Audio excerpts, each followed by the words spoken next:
இந்த சிம்பு என்ன பண்ணிட்டு இருக்காரோ அப்படிதான் ஏகேவோட கேள்வியும் அடுத்தடுத்து வைப்பான்னு நினைக்கிறேன் சார். ஆதிக்கு இது எப்போ ஸ்டார்ட் பண்றாங்க, இல்லை F1 தான் நடக்க போகுதா, என்ன நடக்குது? இல்லை, அதை பற்றி உறுதியான தகவல் F1 பற்றி நமக்கு தெரியல. பட் ஆதிக்கு அஜித் படம் வந்து ட்ராப்புங்கிற அளவுக்கு சொல்கிறாங்க. ஓகே, என்ன காரணம் அப்படின்னா, அதான் வழக்கம் போல் கணக்கெல்லாம் போட்டு இது வந்து இவ்வளோ பட்ஜெட்டில் எடுத்தோம்னா ஒர்க் அவுட் ஆகுமாங்கிறது தான் திரும்ப திரும்ப பேசிகிட்டு இருக்காங்க. அஜித்தும் வந்து அவருடைய சம்பளத்தை குறைச்சிக்கிறதா தெரியல.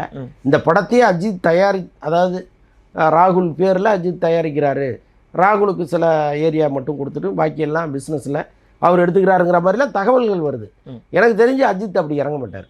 ஓகே, ஏன்னா அவர் ஏற்கனவே இங்கே பட தயாரிப்பில் ஈடுபட்டு பெரிய லாஸை சந்தித்தவர். இன்னொன்று வந்து இன்றைக்கி கார் ரேஸுக்கே ஒரு பெரிய அளவு பணம் தேவைப்படுது. இங்கேருந்து சம்பாரிச்சு தான் அவர் அங்கே போய் இறக்கிட்டு இருக்காரு. அவர் எப்படி பணத்தை இதில் இன்வெஸ்ட் பண்ணுவார்? ஸோ இதெல்லாம் இருக்குது.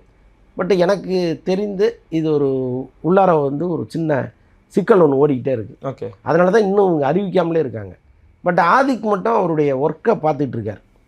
அவருக்கு ஒரு ரூம் ஆஃபீஸ் போட்டு கொடுத்துருக்குறாங்க, ஒர்க்கை பார்த்துட்டு இருக்காரு.